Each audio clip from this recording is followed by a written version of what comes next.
आज हम लोग करते हैं एग्जाम्पल नंबर 9 जिसमें कहा गया है the ladder shown in figure has negligible mass and rest on frictionless floor. The cross bar connect the two legs of ladder at middle. The angle between two legs is 60 degree. The fat person sitting on ladder has a mass 80 kg. Find the contact force exerted by the floor on each leg and tension in the crossbar. तो हमें n की value भी पता करनी है. तो देखिए यहाँ पर इसको मैंने यहाँ पर बनाया हुआ है क्वेश्चन नंबर 9 में.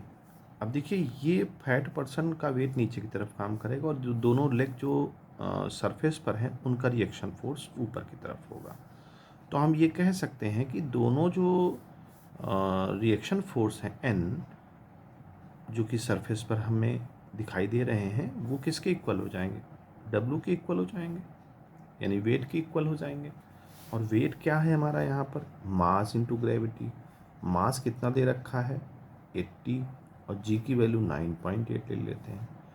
तो 2n से अब n पता कर लेंगे 40 इंटू 9.8. तो ये लगभग आ जाएगा 392 न्यूटन. ठीक है, तो अब ये हमारा रिएक्शन फोर्स आ गया पहला आंसर. फिर हमें पता करना है जो क्रॉस बार यहाँ लगी हुई है दोनों लेग्स के बीच में उसमें टेंशन फोर्स क्या है. तो उसके लिए आप मोमेंट ऑफ फोर्स यानी टॉर्क लगा सकते हैं. तो इस पॉइंट के अबाउट अगर हम टॉर्क लगाते हैं तो देखो ये टेंशन फोर्स है और ये परपेंडिकुलर डिस्टेंस ले लें हम, या ये ले लें परपेंडिकुलर, बात वही है.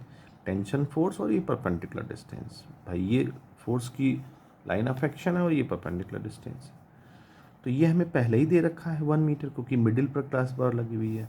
तो हम यहाँ मोमेंट ऑफ फोर्स लगाएंगे torque into distance 1, sorry torque कह रहा हूँ, tension into distance 1.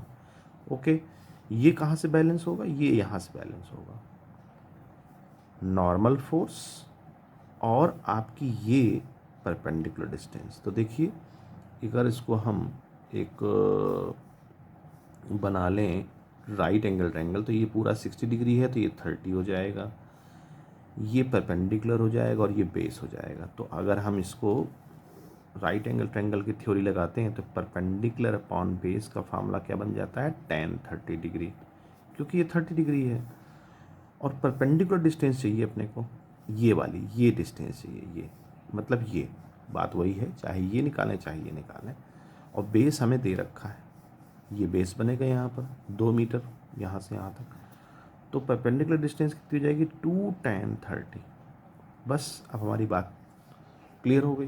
Perpendicular distance तो अब normal into perpendicular distance P, और P हमारा 2 tan 30 निकला है तो T इंटू 1 तो T हो जाएगा. और नॉर्मल 392 निकला हुआ है और परपेंडिकुलर डिस्टेंस कितनी है 2 tan 30 डिग्री. तो 392 इंटू 2 और यहाँ पर tan 30 की वैल्यू 1/√3 हो जाएगी. तो ये अप्रॉक्स जो टेंशन फोर्स है वो आ जाएगा 450 न्यूटन. यही टेंशन फोर्स हमें पता करना. हम चाहें तो इधर से भी लगा सकते हैं, ये नॉर्मल फोर्स ले लें और ये परपेंडिकुलर डिस्टेंस ले लें ये वाली, और यहाँ से ये टेंशन ले लें और ये. तो इस तरफ से राइट साइड से भी हम दोनों फोर्सेस को हम बैलेंस दिखा सकते हैं, टॉर्क दिखा सकते हैं पॉइंट, इस पॉइंट के अबाउट, और हम इधर से भी दिखा सकते हैं. तो मैंने इधर से दिखा दिया. तो इस तरह से जो है टेंशन फोर्स हमें मिल जाएगा. तो यही इसका आंसर है.